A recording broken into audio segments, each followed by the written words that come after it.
Friends, आप लोग कैसे हैं? उम्मीद करता हूँ आप लोग अच्छे होंगे। आपकी पढ़ाई भी बहुत अच्छी चल रही होगी। तो फ्रेंड्स, मैं पुजारी यार आप सभी का अपने यूट्यूब चैनल में स्वागत करता हूँ और मैं आप सभी के लिए सोशियोलॉजी की क्लास समाजशास्त्र विषय लेकर आता हूँ। आप सभी प्रतियोगी छात्र छात्राएं जो भी UGC NET JRF assistant professor PGT GIC GDC KVS MBS UPSC UPPSC UP PGT MPSET Delhi Rajasthan Bihar Jharkhand Chhattisgarh Uttarakhand Haryana कहीं से भी हो, यदि आप सोशियोलॉजी सब्जेक्ट से यानी कि समाचार विषय से तैयारी कर रहे हैं, ऐसी किसी भी एग्जाम की, ऐसी किसी भी परीक्षा की जिसमें सोशियोलॉजी से यानी कि समाचार विषय से प्रश्न पूछे जाते हैं, तो ये क्लास हर एक उस परीक्षा के बेस से इम्पोर्टेंट है। तो आप लोग इस क्लास को जरूर देखिए। ये क्लास पूरी तरह से निःशुल्क है। इस निःशुल्क क्लास का बेनिफिट उठाइए, क्योंकि आप सभी का जो यूपी से हैं, आप लोगों का यूपी पीजीटी का भी एग्जाम लगा हुआ है। संभवतः मई में डेट है, ये है आप लोगों का परीक्षा होना ही है। और असिस्टेंट प्रोफेसर वाले जो यूपी के हैं उनका भी अप्रैल में एग्जाम है, डेट लगा है, तो आप लोगों के पास टाइम नहीं है। और जो बिहार से हैं, एमपी से, एमपी असिस्टेंट प्रोफेसर का लगा है, तो आप लोग इस क्लास को जरूर देखिए, क्योंकि ये जो क्लास है आपके सिलेबस के अकॉर्डिंग है और सिलेबस के अकॉर्डिंग के होने के नाते आपको आने वाली परीक्षा में काफ़ी सहयोगी साबित होगा। तो मैं आप लोगों से इसलिए पूरी चीजें बता देता हूँ, हर एक चीज, कोई चीज छुपा के नहीं रखता, पूरी जानकारी दे देता हूँ। देखिए, मैंने यहाँ साफ साफ लिख रखा है, ये ध्यान दीजिए। Sociology very important question and answer with explain, यानी कि ऐसा नहीं है ये वन लाइनर है। इसको मैं हर एक क्वेश्चन को विस्तार से बताता हूँ, यानी एक क्वेश्चन से कई क्वेश्चन बनते हैं वहाँ, जो परीक्षा में आप लोगों के लिए काफी सहयोगी साबित होते हैं। ठीक है, तो आइए देखते हैं आज के क्लास में आप सभी के लिए क्या है। और क्लास शुरू करने से पहले आप लोग क्लास को शेयर कर दीजिए और एक प्यारा सा लाइक कर दीजिए, और क्लास के अंत में कमेंट करके जरूर बताया कीजिए कि क्लास कैसी लगी आप सभी को। और आप लोग कॉपी और पेन लेके बैठ जाइए ताकि इंपॉर्टेंट चीजों को नोट करते चलिए। तो प्रश्न नंबर 1 क्या है आज आप सभी के लिए? ये कथन और कारण का प्रश्न है। देखिए आप लोग, प्रश्न नंबर 1 आज आप सभी के लिए जो है ये कथन और कारण का प्रश्न है। आप लोग ध्यान दीजिएगा। कथन ए कह रहा है, यद्यप धर्म मानव व्यवहार को नियंत्रित करता है तथापि हम उसे दमनकारी नहीं कह सकते। ये आपका जो है कथन कह रहा है। यद्यप धर्म मानव व्यवहार को नियंत्रित करता है तथापि हम उसे दमनकारी नहीं कह सकते। और आपका कारण आर कह रहा है, ये यहाँ से देखिए, कारण आर, ये एक्चुअली ये चीज यहाँ होना चाहिए था यहाँ पे, लेकिन देखिए पता नहीं कैसे बराबर में आ गया है। आप लोग ध्यान दीजिएगा। तो ये आपका कारण आर है, कह रहा है यह अक्सर, क्या कह रहा है, अक्सर प्रवृत्तियों का दमन तो करता है किंतु यह ऐसा पूर्णतः नहीं करता। यही ना कह रहा कारण आर, यह अक्सर प्रवृत्तियों का दमन तो करता है किंतु यह ऐसा पूर्णतः नहीं करता है। तो ये कूट की सहायता से आपको देखिए, ये कह रहा कूट की सहायता से सही उत्तर का चुनाव कीजिए। ये कूट है। तो आपका ऑप्शन ए कह रहा है ए आर दोनों सही है। आर ए क्या सही स्पष्टीकरण है। ऑप्शन बी कह रहा है आपका ए आर दोनों सही परंतु आर ए का सही स्पष्टीकरण नहीं है। आप लोग ध्यान दीजिएगा ये। और ऑप्शन सी कह रहा है ए सही परंतु आर गलत है। ऑप्शन डी कह रहा है ए गलत परंतु आर सही है। तो इसका आंसर क्या हो जाएगा आप लोग बताइएगा। थोड़ा सा कॉमन सेंस भी लगाएंगे तो ऐसे प्रश्न का आंसर आप लोग गलत कर ही नहीं सकते, क्योंकि प्रश्न कह रहा है ना, जिसका कथन ये कह रहा है यद्यप धर्म मानव व्यवहार को नियंत्रित करता है तथापि हम उसे दमनकारी नहीं कर सकते। ये एकदम सत्य प्रतीत होता है, ये आप सभी को पता है। और इसका जो कारण आर है, कह रहा है कि यह अक्सर प्रवृत्तियों का दमन तो करता है किंतु यह ऐसा पूर्णता नहीं करता, ये भी सही है। तो इस प्रकार अगर देखिए ना, क्योंकि जो धर्म है, मानव धर्म क्या है, नैतिकता पे आधारित होता है ना। मानव धर्म जो होता है नैतिकता पे आधारित होता है, दबाव स्थापित नियंत्रण करता है सामाजिक रूप से। ठीक है, आपको क्या कहते हैं, रोका टाकी करता है धर्म के अनुसार, आप नैतिक जिम्मेदारी को जो पालन करते हैं। तो उस हिसाब से अगर आप देखते हैं, क्योंकि ये ना समाज को, इसका उद्देश्य ही है समाज की व्यवस्था बनाए रखना, समाज पर नियंत्रण रखना धर्म, तो इस प्रकार इसको दमनकारी तो नहीं है कहा जा सकता है ना। तो देखा जाए तो इसका आंसर क्या हो जाएगा, इस प्रकार इसका आंसर आपका ऑप्शन बी हो जाएगा। क्यों ऑप्शन बी हो जाएगा, मैंने बता दिया ना अभी आप लोगों को कि ये यद्यप धर्म मानव व्यवहार को नियंत्रित करता सही तथा हम उसे दमनकारी नहीं कर सकते, ये भी सही है, क्योंकि यह अक्सर प्रवृत्तियों को दमन तो करता है किंतु ऐसा पूर्णता नहीं करता है। दोनों सही। इस प्रकार आपका ए और आर दोनों सही है परंतु आर ए का सही स्पष्टीकरण करण नहीं है, इसका ऑप्शन बी सही हो जाएगा। आप लोग नोट कर लीजिएगा, कंफ्यूजन मत होइएगा, ठीक है, क्योंकि मैंने पूरी तरह बता दिया। क्योंकि देखिए धर्म के जो सामाजिक नियंत्रण है वो जो अनौपचारिक साधन है, ना कि कोई औपचारिक साधन। आपको दबाव से जबरदस्ती कोई किसी धर्म का ना तो पालन करा सकता ना मनवा सकता है, क्योंकि यहाँ खासकर भारतीय संविधान में जान ही रहे भारत की जो है परिप्रेक्ष्य में बता रहा हूँ, क्योंकि यहाँ भारतीय संविधान सभी को अपना धर्म स्वतंत्र रूप से मनाने का अधिकार है, चाहे वो किसी जाति धर्म मजहब का हो, चाहे वो हिंदू मुस्लिम सिख ईसाई क्रिश्चियन कोई भी धर्म का पालन करता हो। क्योंकि ये देखिए धर्म बताता ही है कि यह संसार में जो व्यक्तिगत दुख है उसका जो कारण का निवारण जो है ढूंढता ही धर्म आपका आत्महत्या की बातें करता है, आत्मा और परमात्मा की बातें धर्म करता है, और समाज कल्याण की सामाजिक मूल्यों की बातें करता है ये धर्म विशेष रूप से। तो इस प्रकार आपका ऑप्शन बी सही आंसर है। उम्मीद करता हूँ अब आपके समझ में आ गया होगा। आइए हम अगला प्रश्न देखते हैं। थोड़ा सा प्रश्न है इस टाइप में किया जाए ताकि जो प्रश्न भी ना छूटे और कम समय में अधिक से अधिक प्रश्न हो जाए आपका, ठीक है। तो आइए देखते हैं प्रश्न नंबर 2 आपका क्या कह रहा है। ये प्रश्न उत्तर नंबर 2, ये 2 प्रश्न कह रहा है कि निम्नलिखित में से कौन सा सही नहीं सुमेलित है, पहचान कर सही विकल्प का चयन करिए। देखिए सही नहीं सुमेलित है, ध्यान दीजिए। तो ये मिलान का क्वेश्चन है, ठीक है। आप लोग ध्यान दीजिए, प्रश्न नंबर 2 है, ये मिलान का क्वेश्चन आपका है। तो ऑप्शन ए कह रहा आपका, इसका क्या कह रहा है, आदर्श प्रारूप। तो ये आप सभी को, मुझे जहां तक उम्मीद है, आदर्श प्रारूप किसका है, मैक्सवेबर का सही ही है आपका। और चेतनात्मक संस्कृत, ये ऑप्शन भी कह रहा है चेतनात्मक संस्कृत, ये पैट्रिक श्रोकिन बता रहा है। आप लोग बताइएगा अभी। ऑप्शन सी सामाजिक तथ्य, ये कार्ल मार्क्स का बता रहा है। ऑप्शन डी कह रहा अनुकूलन आत्मक संस्कृत, ये आगबर्न का बता रहा है। तो इसमें से क्या इसका आंसर हो जाएगा, आप लोग बताइए प्रश्न नंबर 2 का। तो देखिए आपका चेतनात्मक संस्कृत पैट्रिक सोरोकिन महोदय का ये भी सही है। सामाजिक तथ्य ये कार्ल मार्क्स का नहीं है, ये सामाजिक तथ्य कार्ल मार्क्स का नहीं है, आप लोग पढ़े हैं। तो फिर किसका है सामाजिक तथ्य, आप लोग बताइए। ये आपका हो जाएगा इमाइल दुर्खी महोदय का, ठीक है। किसका हो जाएगा ये, इमाइल दुर्खी महोदय का। आप लोग नोट कर लीजिएगा, इमाइल दुर्खी।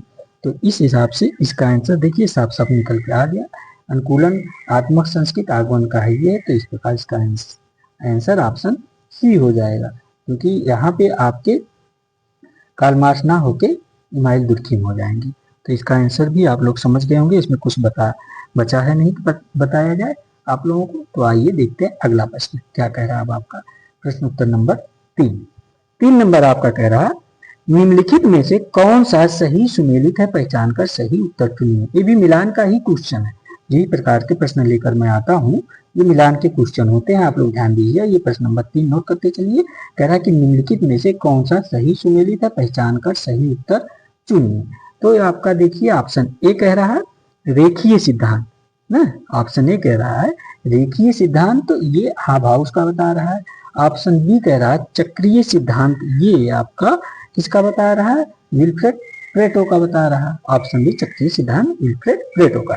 ऑप्शन सी कह रहा है आर्थिक निर्धारणवाद, ये कार्ल मार्क्स का बता रहा है, ये तो आप सभी को पता है कि ये सही है।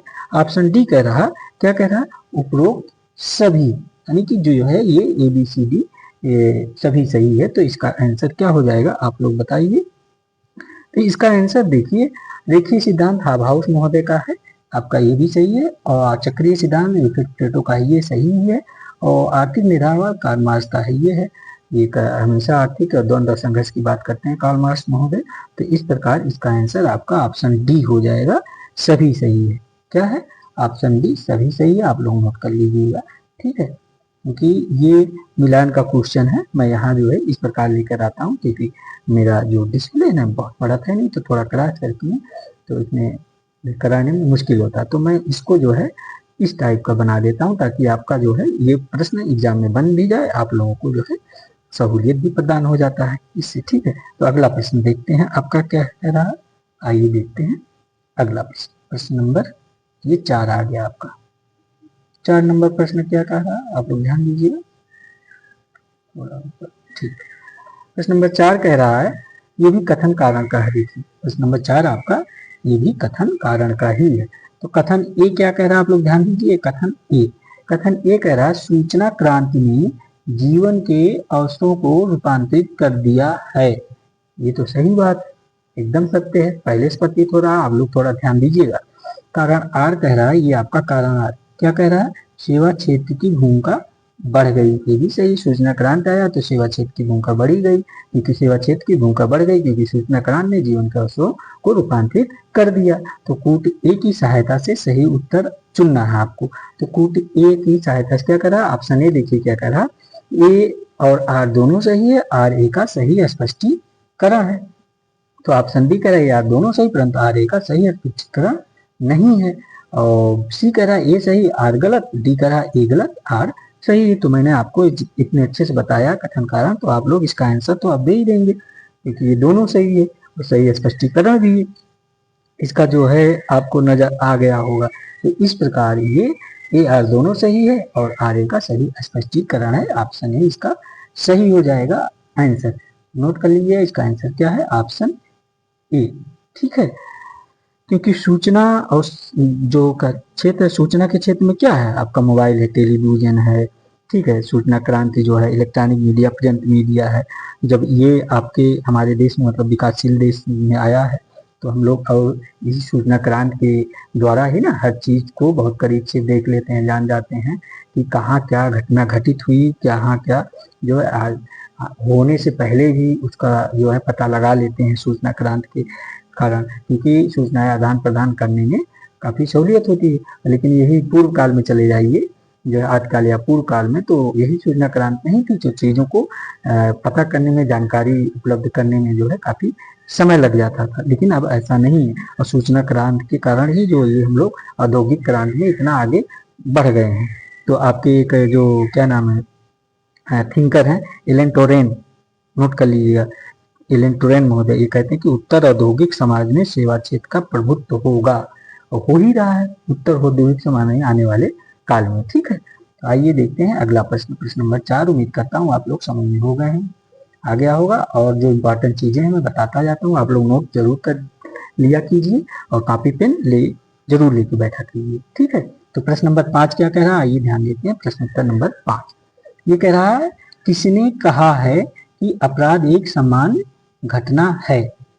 किसके अनुसार अपराध एक सामान्य घटना है। तो ऑप्शन ए कह रहा है कार्ल मार्क्स, ऑप्शन बी कह रहा है डेविड अब्राहमसेन, ऑप्शन सी कह रहा है अल्बर्ट कोहेन, ऑप्शन डी कह रहा है इमाइल दुर्खीम। तो इसका आंसर क्या कह रहा है जो है, आप लोग बताइए, ये किस थिंकर की जो है अवधारणा है, किस थिंकर ने कहा है कि अपराध एक सामान्य घटना है। आप लोग बताइए इसका आंसर। तो इसका आंसर आपका ऑप्शन बी हो जाएगा, डेविड अब्राहमसेन महोदय है। इन्होंने कहा कि जो है अपराध एक सामान्य घटना है। आप लोग नोट कर लीजिएगा ये जो है प्रश्न, क्योंकि ये आपके अल्बर्ट कोहेन जो है, इनको तो जान ही रहे, अल्बर्ट कोहेन जो है, इन्होंने कहा, उप संस्कृत की बातें करते हैं, जो उप संस्कृत के बारे में विस्तार पूर्वक से बता रखा है। और आपके ये इमाइल दुर्खीम इकोनॉमी की संकल्पना की बातें करते हैं। इमाइल दुर्खीम आपके जो है कार्ल मार्क्स हैं, द्वंद्व की और क्रांति की, और क्या कहते हैं आपके सर्वहारा वर्ग पूंजीपतियों की बातें करते हैं। तो सारे जो इसमें अल्बर्ट कोहेन, ये थोड़ा सा ये जो इसका आंसर सही है डेविड अब्राहमसेन, समझ गए। ये समान घटना है अपराध, ये आपके लिए नए हैं। बाकी कार्ल मार्क्स और इमाइल दुर्खीम ये सब आपके सिलेबस के हैं, ये थिंकर ऐसे हैं। आप लोग इन थिंकरों को बहुत अच्छे से पढ़ डालिए, ताकि यहाँ से प्रश्न आए तो छूटने ना पाए। और आप लोग पढ़ाई के साथ साथ प्रैक्टिस वगैरह बराबर सॉल्व करते रहिए, ताकि आने वाले परीक्षा में इसका काफी सहयोग मिलेगा आप लोगों का। ठीक है, और मैं आप लोगों के लिए देखिए क्लास बराबर लेकर, अब बीच में थोड़ी सी टेक्निकल प्रॉब्लम हो गई थी, क्लास नहीं रेगुलर था, लेकिन आपकी क्लास अब कंटिन्यू जारी रहेगी। आप लोग इस निःशुल्क क्लास को देखिए और बेनिफिट उठाइए। आइए देखते हैं प्रश्न नंबर 6 क्या कह रहा है आपका। प्रश्न नंबर 6 कह रहा है आपका, अपराधी व्यवहार की व्याख्या करने के लिए किसने भूमिका सिद्धांत एवं स्व सिद्धांत को प्रतिपादित किया है। ध्यान दीजिएगा, अपराधी व्यवहार की व्याख्या करने के लिए किसने भूमिका सिद्धांत व्योम स्व सिद्धांत को प्रतिपादित किया। यहाँ भूमिका और स्व सिद्धांत दोनों का आ गई, नहीं तो आप लोग इसमें कंफ्यूजन में आर के मर्टन मार देंगे, मुझे पता है। तो आर के मर्टन तो नहीं है, अब आप लोग समझ गए होंगे, मैंने इशारा भी कर दिया। तो आपका ऑप्शन ए कह रहा आर के मर्टन, तो ये नहीं है, पहले बता दिया। ऑप्शन बी कह रहा सदरलैंड, ऑप्शन सी कह रहा Shaw and McKay, option D कह रहा George Herbert Mead, option C Shaw and McKay. अब आप लोग इसका आंसर दीजिए, क्योंकि ऐसे प्रश्न जो है गिने चुने आते हैं जो आप लोगों को कठिन की श्रेणी में आते हैं, ठीक है, क्योंकि ये कह सकते हैं आपके सिलेबस से बाहर होता है, थोड़ा सा जो सिलेबस से होते हैं वो आंसर नहीं होता। तो इस प्रकार इसका आंसर क्या हो जाएगा, मैंने हिट दे दिया। आप लोग देखिए आर के मैंटन, सदरलैंड को पढ़े हैं, जॉर्ज हर्बर्ट मीड को अच्छे से पढ़े हैं, किसको अच्छे से नहीं पढ़े हैं, ऑप्शन सी, ठीक है। तो इसका आंसर यही हो जाएगा आपका, क्या हो जाएंगे, शॉ एंड मैके, ठीक है। तो नोट कर लीजिएगा, क्योंकि ये जो शॉ एंड मैके हैं भूमिका सिद्धांत और स्व सिद्धांत दोनों की बातें करते हैं। और जो आपके मर्टन महोदय हैं, हर्बर्ट मर्टन महोदय, ये केवल आपके भूमिका सिंहा जो है ये भूमिका संघर्ष की बातें करते हैं। और सदरलैंड महोदय व्हाइट कॉलर क्रिमिनल की यानी कि सफेद पोश अपराध की बात करते हैं, ये आप सब जान ही रहे हैं। साइन मैडम ये जो है इसका आंसर हो गया। और आपके हर्बर्ट मीड जो हो गए ये मैं मुझे सिद्धांत दूसरे या अन्य की बातें करते ही हैं, मैं की बातें, तो इनको भी आप लोग जान रहे हैं, ऑप्शन डी का। इस प्रकार इसका आंसर आपका ऑप्शन सी हो जाएगा, ठीक है, नोट कर लीजिएगा आप लोग। आइए देखते हैं अगला प्रश्न क्या है आपका।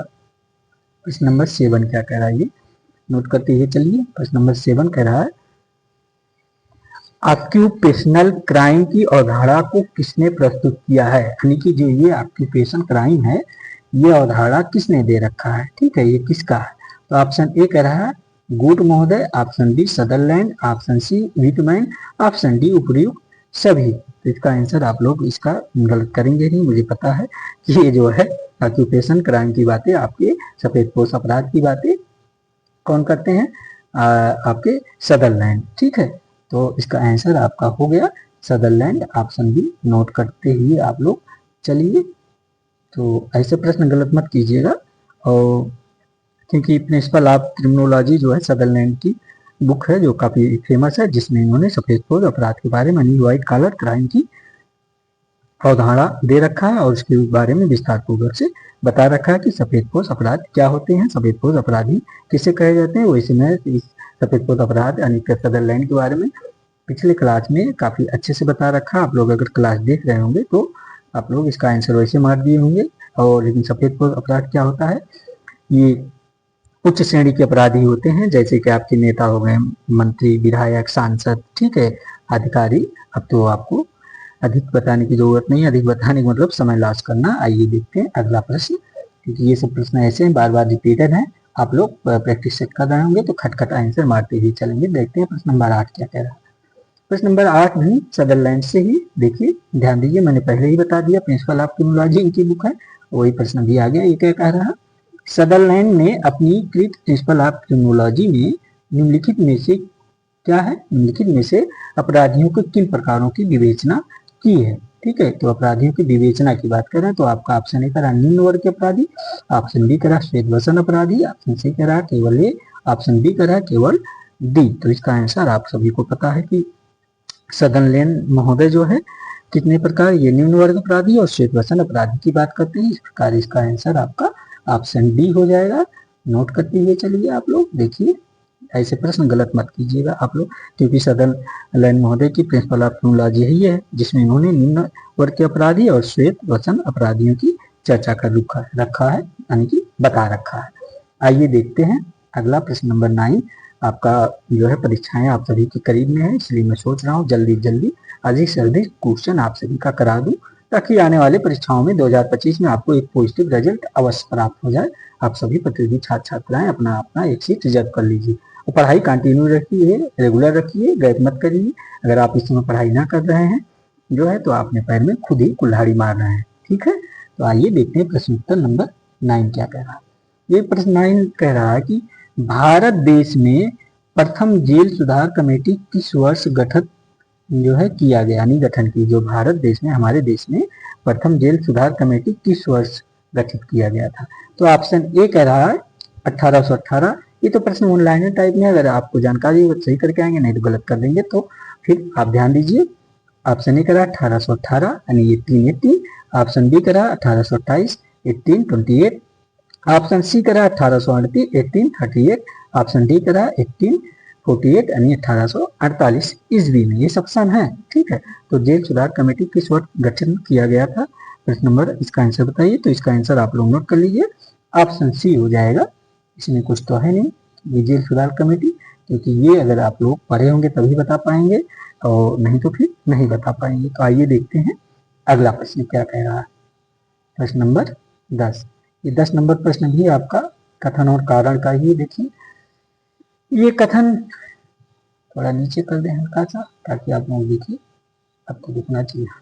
प्रश्न नंबर 10 ध्यान दीजिए आप लोग, ये कह रहा प्रश्न नंबर 10 आपका कथन है, कह रहा कि भारत में अपराध के बारे में क्या है, विश्वसनीय आंकड़े उपलब्ध नहीं है। ये नहीं है, भारत में अपराध के बारे में विश्वसनीय आंकड़े उपलब्ध नहीं है, ये कथन ये कह रहा। तो कारण आर क्या कह रहा आपका, ये कारण आर कह रहा है श्वेत वसन अपराध परंपरागत अपराध से कई गुना अधिक है। तो कूट की मदद से सही उत्तर का चयन करना है आपको। तो ऑप्शन ए कह रहा है यार दोनों सही, परंतु आर ए का सही स्पष्टीकरण है।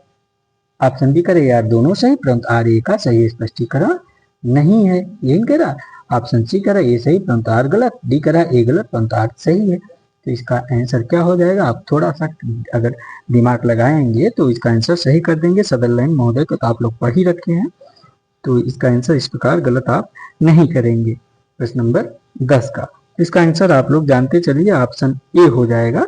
कैसे ऑप्शन हो जाएगा? ए आर दोनों सही और आर ए क्या सही स्पष्टीकरण है ना।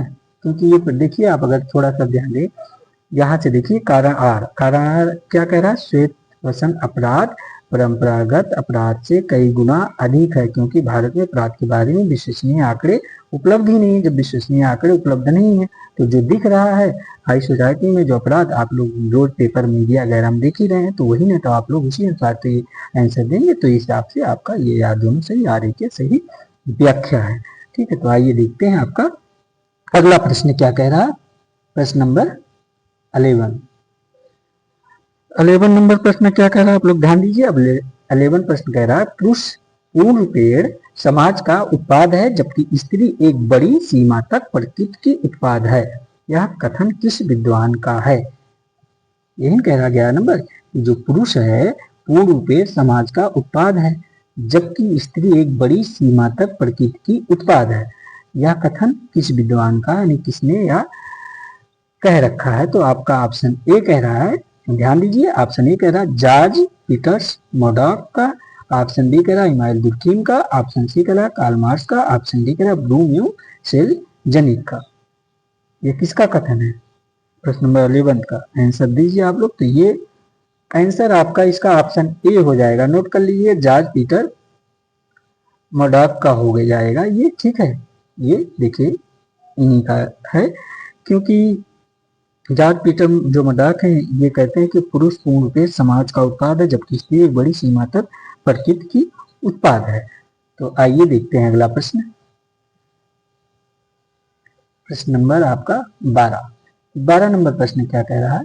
ये कह रहा है परिवीक्षा विवाह की प्रथा निम्नलिखित में से किस जनजात में पाई जाती है? ये परिवीक्षा विवाह की बात कर रहा है, तो कह रहा है ये प्रथा जो है किस जनजात में पाई जाती है। तो आपका एक परीक्षा विवाह ये है, ठीक है, परिवीक्षा है, एक होता परीक्षा विवाह जो एग्जाम हम लोग देते हैं, तो दोनों में अंतर है, आप लोग ध्यान दीजिए इस चीज को। तो ये परीक्षा विवाह किस की जो प्रथा है किस जनजात में पाई जाती है? तो ऑप्शन ए कह रहा खरिया जनजात, ऑप्शन बी कुकी जनजात, ऑप्शन सी गोंड जनजात, ऑप्शन डी भील जनजात। तो इसका आंसर बताइए आप लोग प्रश्न नंबर 12 का, कि किस जनजात में ये परीक्षा विवाह पाई जाती है। तो इसका आंसर मैं आप लोग बता दूं, नोट कर लीजिए कि परीक्षा विवाह आपका कुकी जनजात में पाई जाती है, ठीक है। नोट करते हुए चलिए आप लोग, कुकी जनजात में। और आपका जो ये खरिया है, खरिया में कौन सा जो प्रथा पाई जाती है विवाह की प्रथा है, तो खरिया जनजात जो है उसमें हरण विवाह की प्रथा देखने को मिलती है। कौन सा प्रथा ये खरिया में? हरण विवाह, ठीक है, ये नोट कर लीजिएगा। और और कौन सा है आपका गोंड जनजात। तो गोंड जनजात में आप लोग जान ही रहे हैं कौन सा विवाह पाया जाता है। गोंड जनजात में एक सेवा विवाह है, आप लोग इसको भी जानते हैं। मैंने जो है विवाह और नातेदारी चैप्टर पढ़ा रखा है, उसमें बहुत विस्तार से बता रखा, आप लोग नोट करिए। गोंड जनजात में। और भील जनजात ऑप्शन डी है। भील जनजात में कौन सा विवाह पाया जाता है, इसका तो आप सभी लोग बता देंगे, मैंने अभी बताया ना, परीक्षा विवाह, जिसको गोल गधेड़ू विवाह भी कहा जाता है गोंड जनजातियों में। तो गोल गधेड़ू विवाह क्या है, सेवा, अब थोड़ा सा यहाँ विस्तार करना, टाइम लास्ट करना है, क्योंकि पिछली क्लास में मैंने विवाह और नातेदारी चैप्टर करा, उसमें बहुत विस्तार से बता रखा, आप लोग क्लास देख लीजिएगा वहाँ, तो आप लोगों को जो क्लियर हो जाएगा। तो आइए देखते हैं प्रश्न, ये 13 नंबर प्रश्न क्या कह रहा है। प्रश्न नंबर 13 कह रहा है छोर का एक गांव, ये देखिए छोर का एक गांव पुस्तक के लेखक कौन है, आप लोग बताइए। तो इसका आंसर किसी का नहीं गलत होना चाहिए। छोर का एक गांव, तो आपका ऑप्शन ए कह रहा है एम.एन. श्रीनिवास महोदय, ऑप्शन बी कह रहा है जी.एस. घुरी यानी Govind Sadashiv Ghurye, option C Louis Dumont, option D D N. Majumdar महोदय।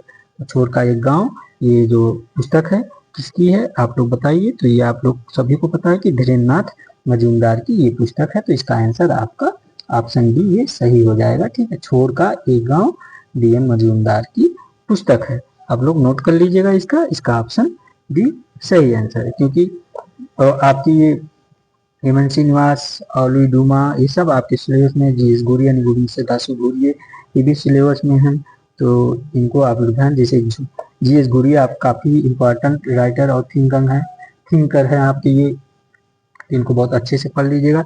इनकी जो है जैसे पुस्तकें बहुत बार पूछी जाती है, किसका, ऑप्शन बी जो दे रखा है जी.एस. घुरिये की यानी गोविंद सदाशिव घुरिये की। तो कुछ पुस्तकें नोट कर लीजिए आप, जैसे सिटीज एंड सिविलाइजेशन, अगली पुस्तक है इनकी गॉड्स एंड मेन, मैं बता रहा हूँ किसका, गोविंद सदाशिव घुरिये यानी जी.एस. घुरिये की। और तीसरा नंबर रिलीजियस काउंसिलनेस और वैदिक इंडिया चौथी पुस्तक है। पांचवी पुस्तक है क्या है, विदर इंडिया और autonomy of A ribbon community, ठीक है, ये इन्हीं की है, इसकी जी.एस. घुरिये की। और साधु इंडिया ये जी.एस. घुरिये की है। और आपका लुई ड्यूमा को होमो हेरार्की आपका जान ही रहे हैं, option C Louis Dumont model, ये होमो हेरार्की इनकी पुस्तक बहुत फेमस है। और D N. Majumdar research and culture of India जो 1944 में आई थी, इसका डी.एन. ये धीरेन्द्र नाथ मजूमदार के नोट कर लीजिए, काफी इंपॉर्टेंट है, ठीक है। आइए देखते हैं अगला प्रश्न क्या कह रहा है आपका। मुझे तो नहीं लगता कोई प्रश्न ऐसा हो जो आपकी समझ में ना आ रहा हो, क्योंकि सभी प्रश्न ये परीक्षा में पूछे जाने की संभावना है या परीक्षाओं में पूछे जा चुके हैं, ठीक है।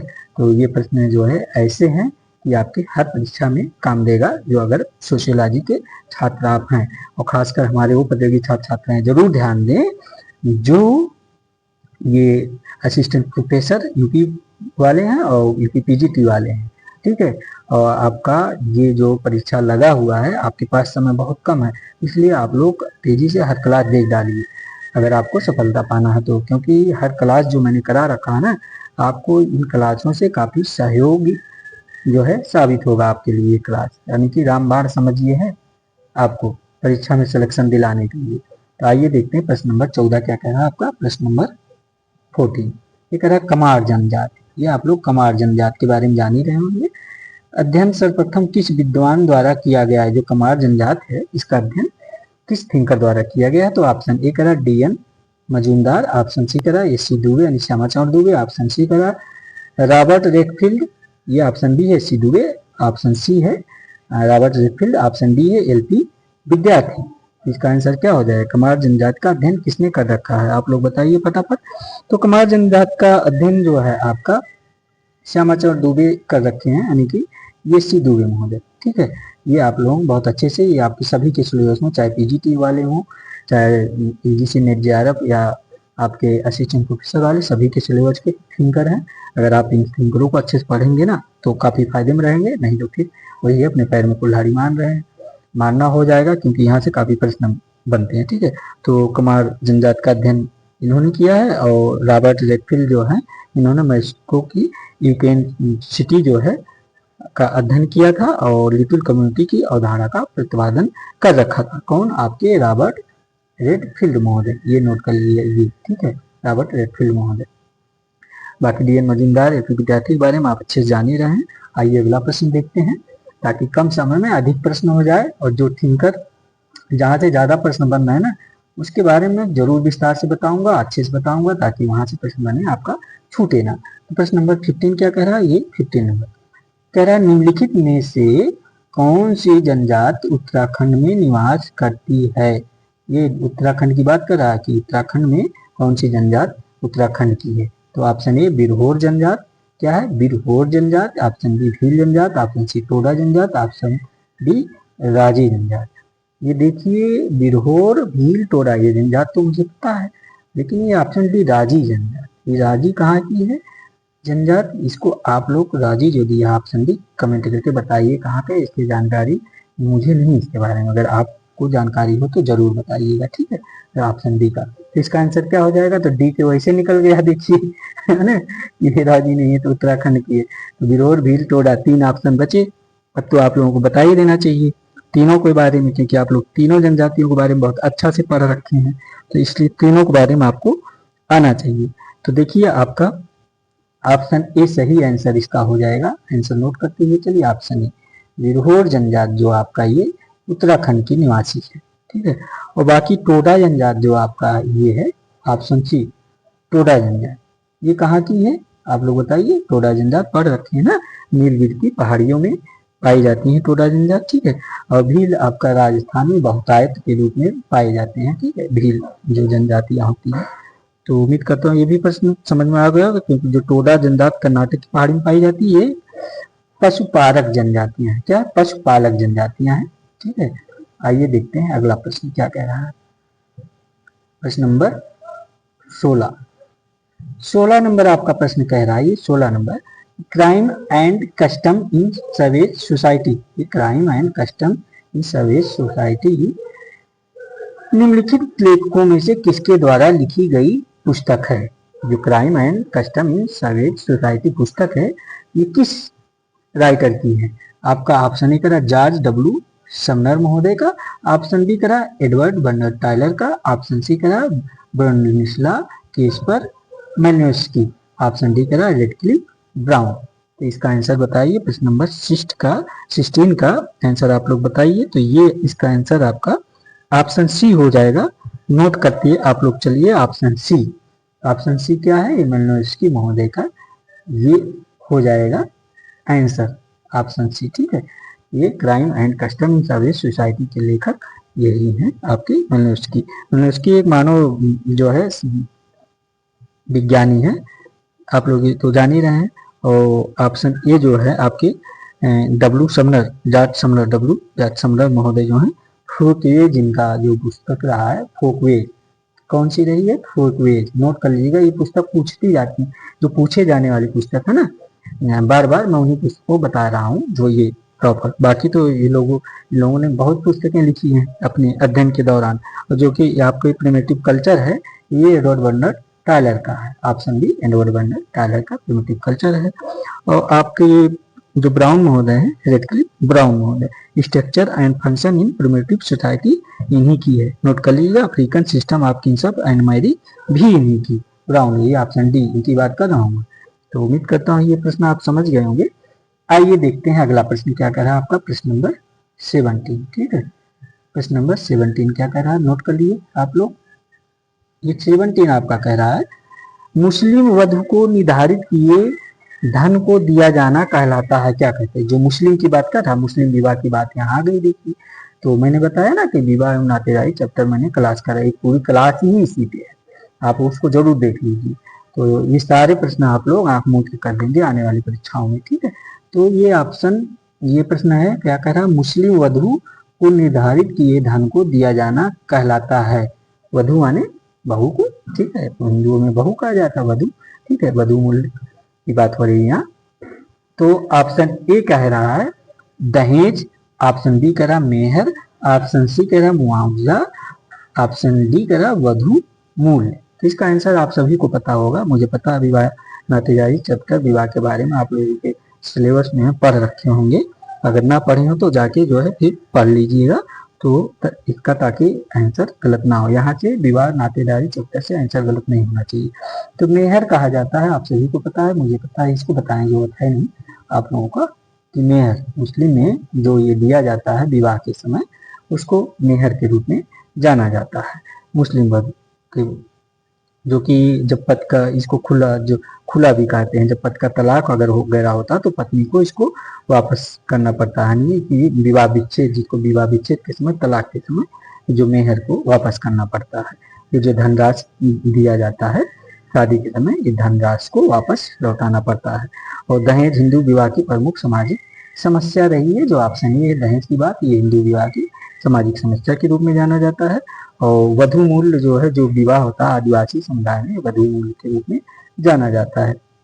ठीक है, बाकी आप ये मुआवजा क्या होता है जान ही रहे हैं। आइए देखते हैं अगला प्रश्न। इस प्रकार अगला प्रश्न क्या कर रहा है आपका, प्रश्न नंबर 18, ध्यान दीजिए प्रश्न नंबर 18 क्या कह रहा है। 18 कह रहा है आपका कि हिंदू विवाह अधिनियम 1955, यही ना, हिंदू विवाह अधिनियम 1955 के अनुसार लड़कों के लिए विवाह की न्यूनतम आयु क्या है। तो ये तो सभी को पता होगा। ऑप्शन ए कह रहा है 21 वर्ष, ऑप्शन बी कह रहा 25 वर्ष, ऑप्शन सी कह रहा 18 वर्ष, ऑप्शन डी कह रहा 20 वर्ष। ये लड़कों की बात कर रहा है, लड़कियों की विवाह की उम्र की बात नहीं कर रहा है। आंसर आपको लड़कों को बताना है, बाकी तो जो है आप लोग सारी चीजों को जानना चाहिए। लड़कियों की उम्र क्या होनी चाहिए विवाह के लिए, लड़कों की उम्र क्या होनी चाहिए, ये इसके अनुसार।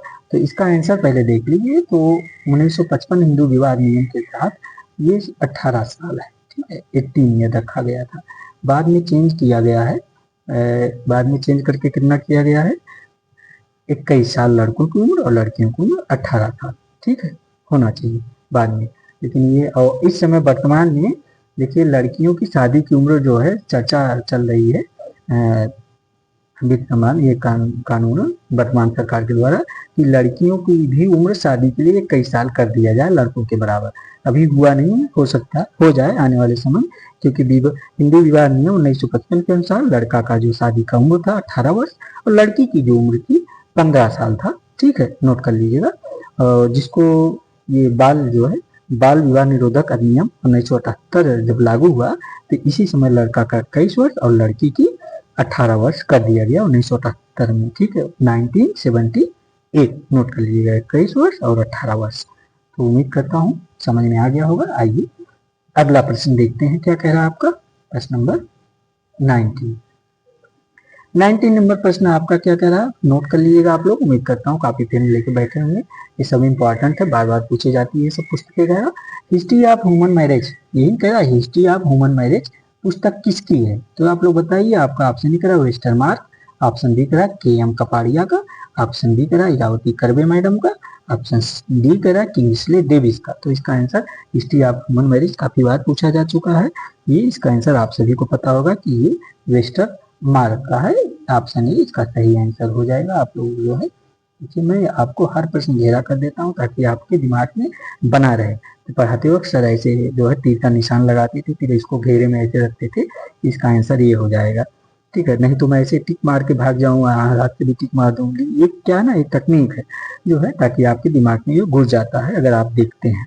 तो ये हिस्ट्री ऑफ ह्यूमन मैरिज पुस्तक किसकी हो गई, वेस्टरमार्क का हो गया, ठीक है। और ये के.एम. कपाड़िया की ये क्या है पुस्तक, विवाह संबंधी marriage and family in India. KM. Kapadia की जो पुस्तक है, पूछा जाता है मिलान के रूप में भी आता है, आप लोग नोट कर लीजिएगा। Marriage and family in India पुस्तक किसकी, के.एम. कपाड़िया की।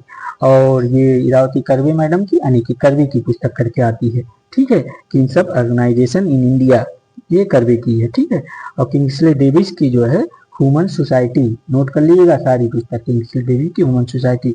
इसमें मैं जो है ना आप लोगों को लिख के बता दूं, लेकिन क्या है ना लिखते नहीं बनता जो है, इसलिए मजबूरी है थोड़ी सी। लेकिन आप लोग सहयोग और प्यार इसी तरह बनाए रखिए, तो आने वाले समय में मेरे पास भी एक अच्छा सा सिस्टम होगा, मैं आप लोगों के लिए क्लास जो है एकदम लिख के अच्छा कराऊंगा। लेकिन तब तक वो नौबत ही ना आए, आप लोग सिलेक्ट हो जाए 2025 में एक अच्छा सा जो है क्या कहते हैं रिजल्ट लेके आए जिसमें खुशियाँ हो। फिर क्या बात है, अगर एक जो है जब बेरोजगारी का ठप्पा पेट से हटता ना कितनी खुशी मिलती है, जिसका कोई जवाब नहीं। तो ये नौबत ही ना है आप लोगों को ये क्लास।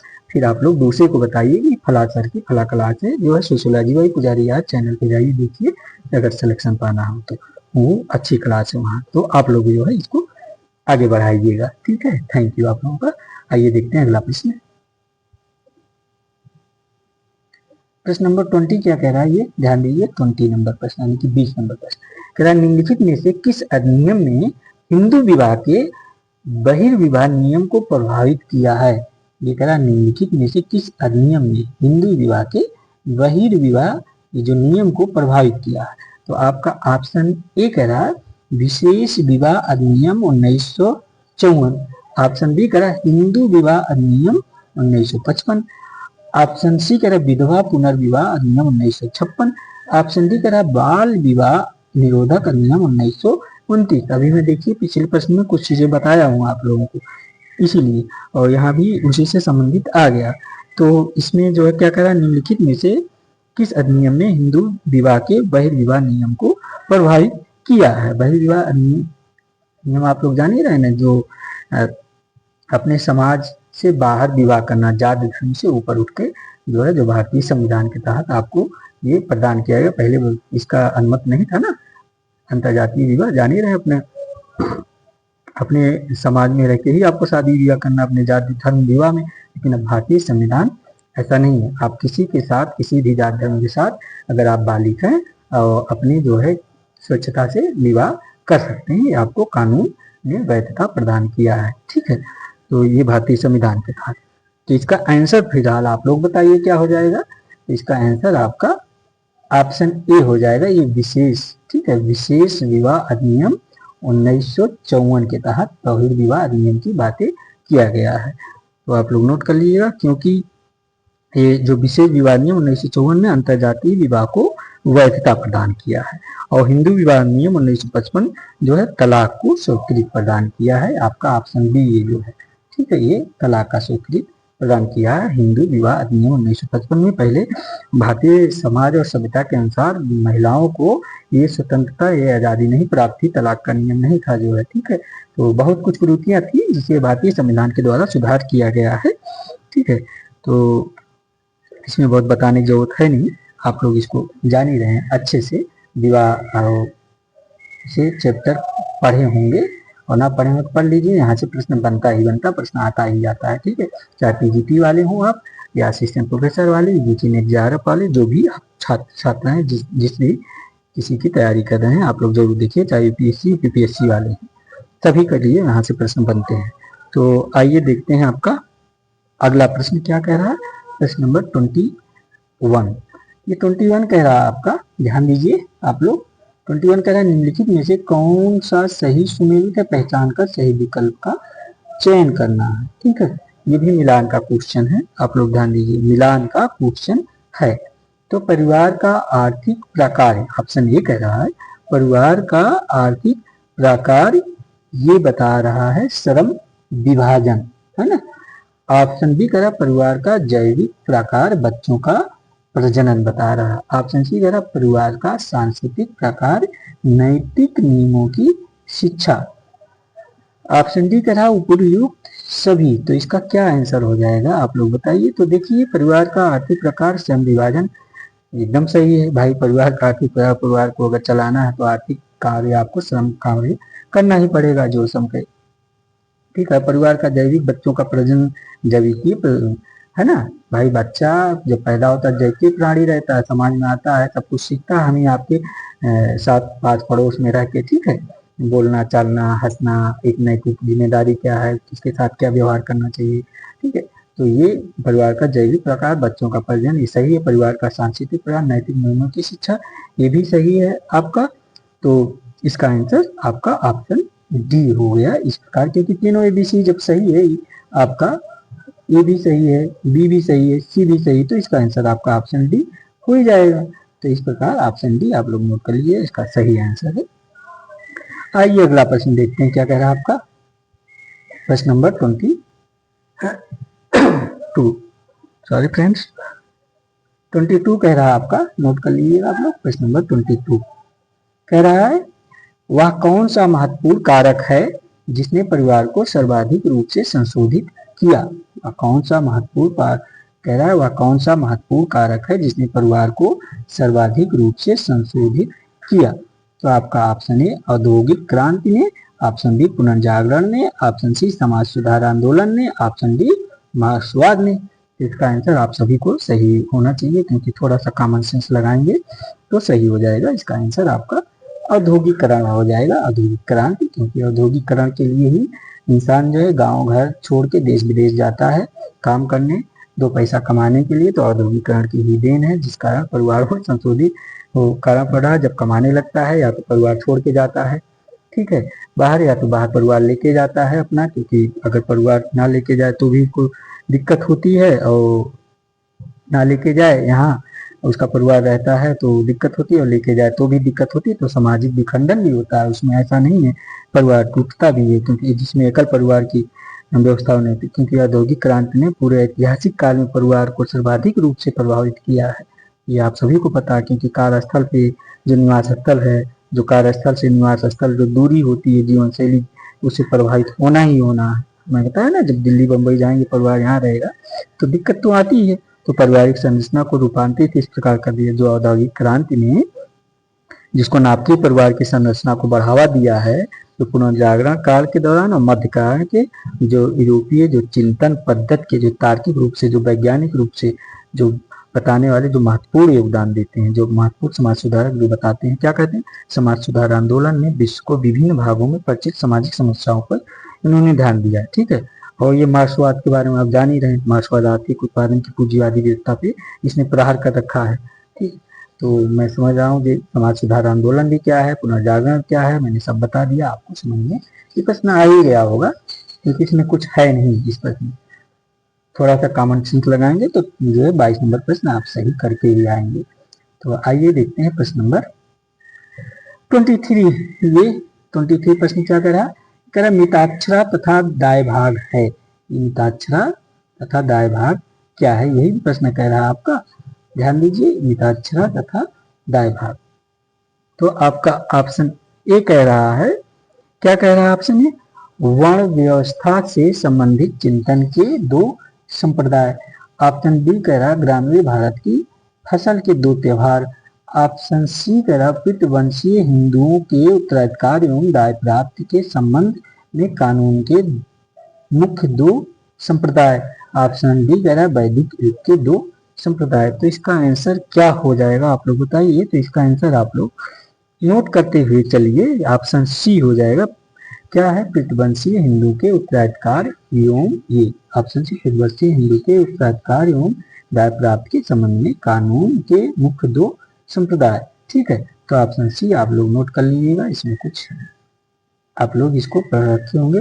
देखिए ऑप्शन सी मैं आपको क्लियर कर दे रहा हूं। तो आइए देखते हैं अगला प्रश्न क्या कह रहा है, प्रश्न नंबर 24। प्रश्न नंबर 24 क्या कह रहा है, आप लोग नोट करते हुए चलिए। कह रहा परिवार के अध्ययन के परिप्रेक्ष्य में निम्नलिखित में से किसने भूमिका सौदेबाजी की अवधारणा का प्रयोग किया। नोट करिए, परिवार के अध्ययन के परिप्रेक्ष्य में निम्नलिखित में से किसने भूमिका सौदेबाजी, ये भूमिका सौदेबाजी की अवधारणा प्रयोग किया है। तो आपका ऑप्शन में William J Goode, option B Elliott एवं Merrill, option C G Lundberg, option D Lewis Henry Morgan. तो इसका आंसर क्या हो जाएगा, प्रश्न नंबर 24 का बताइए। तो ये विलियम जे गुडे महोदय हो जाएंगे, आप लोग नोट कर लीजिएगा ऑप्शन ए, ठीक है, विलियम जे गुडे। ये क्योंकि विलियम जे गुडे जो है ना आपके, इसी के आंसर हो जाएंगे। ये जो भूमिका सौदेबाजी की अवधारणा का प्रयोग आपके विलियम जे गुडे महोदय ने कर रखा है। आइए देखते हैं अगला प्रश्न, थोड़ा सा समय को ध्यान रखते हुए, ठीक है। तो प्रश्न नंबर 25 क्या कह रहा, 25 कह रहा आपका निम्नलिखित में से कौन सा सही नहीं सुमेलित है, पहचान कर सही विकल्प का चयन करेंगे। ये देखिए सही नहीं सुमेलित है, आप लोग ध्यान दीजिएगा, ये सब मिलान के प्रश्न है। ऑप्शन ए का सहचार परिवार वर्गेश एवं लाभ का बता रहा है। ऑप्शन बी अपूर्ण परिवार रिजले का बता रहा है। ऑप्शन सी पितृसत्ता आत्मक विस्तृत परिवार एम शाह का बता रहा है। और ऑप्शन डी है स्वावलंबी एकल परिवार टीएन मदान का बता रहा है। तो इसका आंसर क्या हो जाएगा? 25 प्रश्न का बताइए। तो आपका अपूर्ण परिवार जो नहीं है तो ये किसका है? अपूर्ण परिवार। देखिए प्रश्न क्या कर रहा है, निम्नलिखित में से कौन सा सही नहीं सुमेलित है, पहचान कर सही चयन करिए। तो इसका क्या है? देखिए साचार परिवार आपका जो है, साचार परिवार ऑप्शन ए ये सही है आपका। देखिए अभी से नोट करते हैं, ऑप्शन ए साचार परिवार वर्गीय सोमलाट का है। ठीक है। अपूर्ण परिवार ये ऑप्शन बी अपूर्ण परिवार ये रिजले का तो होगा नहीं। ये अपूर्ण परिवार ये देखिए नोट कर लिए, रिजले का नहीं। तो इसका आंसर तो मिल गया। अपितृत्वात्मक सत्ता विस्तृत परिवार आपका ये एम शाह का ये आपका सही है। ठीक है, ऑप्शन सी सही। क्या है? ऑप्शन सी सही है। ऑप्शन डी स्वावलंबी एकल परिवार टीएन मदान का ये भी सही है। तो आपका आंसर बी हो जाएगा, क्योंकि बी जो है ये रिजले की जगह अपूर्ण परिवार की बात ये रिजले ना करके मर्डॉक महोदय करते हैं। ठीक है, कौन करता है? मर्डॉक महोदय करते हैं। नोट कर लीजिए मर्डॉक। देखिए लिख के नहीं बनता लेकिन फिर भी मैं बता दे रहा हूँ, मर्डॉक महोदय नोट कर लीजिए। इसका आंसर हो जाएगा, इसलिए मैं आज देखिए घेरा कर देता हूँ आप लोग ऑप्शन बी आंसर, ताकि कंफ्यूजन दूर रहे आपका। आइए अगला प्रश्न देखते हैं क्या कह रहा है। प्रश्न नंबर 26 प्रश्न क्या कह रहा है, आप लोग आइए फटाफट करते हैं ताकि कम समय में हो जाए। हिंदू विवाह अधिनियम 1955, हिंदू विवाह अधिनियम 1955 के अनुसार एक पत्नी तलाक के ले सकती है यदि उसका पति, हिंदू विवाह अधिनियम 1955 के अनुसार एक पत्नी तलाक ले सकती है यदि उसका पति क्या? ऑप्शन ए कह रहा उसे कभी कभार मारता पीटता हो, ऑप्शन डी कह रहा उससे बातचीत ना करता हो, ऑप्शन सी कह रहा पर स्त्री गमन का दोषी हो, ऑप्शन डी कह रहा घर से लगातार बाहर रहता हो। तो इसका आंसर सटीक क्या हो जाएगा? कॉमन सेंस थोड़ा सा लगाएंगे तो आप लोग सही करेंगे, वरना गलत कर देंगे जो है। ठीक है, इसका आंसर, तो इसका आंसर देखिए ऑप्शन सी भारतीय संविधान भारतीय नियम कानून के अनुसार क्या हो जाएगा? ऑप्शन सी इसका सही आंसर हो जाएगा, पर स्त्री गमन, क्योंकि आपके विवाह शादी जब हो गया या ना भी हुआ जाए हो तो आप पर स्त्री गमन नहीं कर सकते हैं। अपनी पत्नी को छोड़कर किसी और पत्नी के प्रति आप जो है किसी की पत्नी, किसी की माँ, बहन, बेटी को नहीं देख सकते हैं, चाहे आप शादीशुदा चाहे हो या ना हो। लेकिन पर स्त्री गमन ये प्रश्न अनुसार इसका आंसर यही हो जाएगा। आप लोग इसको नोट कर लीजिएगा, क्योंकि हिंदू विवाह नियम 1955 जो है, जो तलाक का आधार है, आप लोग जान ही रहे हैं क्या है। नोट कर लीजिए, थोड़ा मैं फटाफट बता देता हूँ, आप लोग नोट कर लेंगे या सुन लेंगे तो आपके दिमाग में बना रहेगा। हिंदू विवाह नियम 1955 के आधार पर तलाक को अनुमति नहीं देता। कब कब नहीं देता? दूसरा पक्ष व्यभिचारी हो तो, क्या है? दूसरा पक्ष व्यभिचारी हो तो, और अगला है दूसरे पक्ष में धर्म परिवर्तन कर लिया हो और हिंदू विवाह ना किया हो तो, और तीसरा है दूसरा पक्ष असाध्य कुष्ठ या किसी संक्रामक रोग से पीड़ित हो तो, चौथा है दूसरा पक्ष सन्यासी हो गया हो तो, पांचवा पिछला 7 वर्षों से दूसरे पक्ष के जीवित होने के बारे में ना सुना गया हो तो, और छठा है दूसरे पक्ष ने न्यायिक पृथक्करण के 1 वर्ष या उस अवधि के बाद तक पुनः सहवास ना किया हो तो, सातवां दूसरे पक्ष ने दाम्पत्य अधिकारों की पुनः स्थापना हो जाने के 1 वर्ष बाद तक उस पर अमल ना किया हो, पालन ना किया हो तो, और आठवां पति यौन शोषण, बलात्कार, गुदामैथुन अथवा पशुगमन का दोषी पाया गया हो तो ये सब कारण रहे हैं जो कि तलाक के बनते हैं। ठीक है, कितने कारण? 8 कारण है जो गिनाया गया है, ये विधि सम्मत। ठीक है, किसके अनुसार? हिंदू विवाह नियम 1955 भारतीय संविधान के अनुसार है। तो अगला प्रश्न देखते हैं क्या है आपका। आइए, ये जो मैं 8 कारण बता दिया ना, आप लोग उस पर थोड़ा विचार कर लिए, ध्यान दे दीजिए ताकि वहां प्रश्न आए तो गलत ना हो। और अगर आप लोग कमेंट करके बताएंगे मैं उसको विस्तार से लिखा दूंगा। ठीक है, तो ये 27 नंबर प्रश्न क्या कह रहा है, आइए देखते हैं। प्रश्न उत्तर नंबर 27 आपका क्या कह रहा है? 27 नंबर कह रहा है हिंदू विवाह के उद्देश्यों के संदर्भ में निम्नलिखित में से कौन सा एक सेट अनुकूलक सही है? किसके? हिंदू विवाह के उद्देश्य के संदर्भ में पूछ रहा है।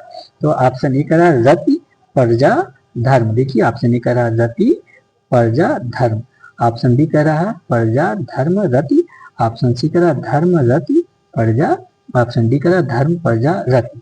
तो ये कौन सा सेट सही है आप लोग बताइए। 27 का आंसर तो इसका देखिए धर्म प्रजा रति कहाँ पे है, धर्म प्रजा रति रति, ये ऑप्शन डी इसका सही आंसर हो जाएगा। ठीक है, ये प्रश्नानुसार इसका आंसर ऑप्शन डी सही हो जाएगा। उम्मीद करता हूँ ये आपके जो ना के.एम. कपाड़िया महोदय जो थिंकर हैं, के.एम. कपाड़िया महोदय, उन्होंने हिंदू विवाद नियम की ये उद्देश्य जो आपको बताया जा रहा है, नंबर 1 धर्म, नंबर 2 प्रजा, नंबर 3 रति, उन्हीं के अनुसार ये आंसर सही है, क्योंकि प्रजा से तात्पर्य संतान पैदा करने से है या रति का आनंद है, ये के.एम. कपाड़िया महोदय के अनुसार है।